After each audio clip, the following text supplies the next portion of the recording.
ಒಂದಾನೊಂದು ಊರಲ್ಲಿ ಒಬ್ಬ ಹುಡುಗನಿದ್ದನು, ಯಾರಿಗೂ ಹೆದರದ ರಣಧೀರನು.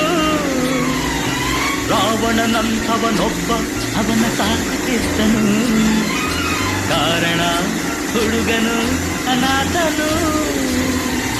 ಭೀಷ್ಮ ಅರ್ಜುನರೆಲ್ಲ ಹುಡುಗಿಯರ ಕಥರಲ್ಲ, ಹಾಗೇನೆ ಈ ಹುಡುಗ ಮಾಡಲೆಂದು ಹೋದಾಗ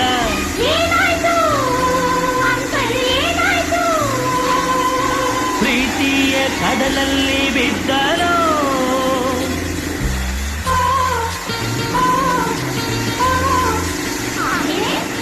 ಲಾಲ ಲಾಲ ತಲನ ನಾಲನ.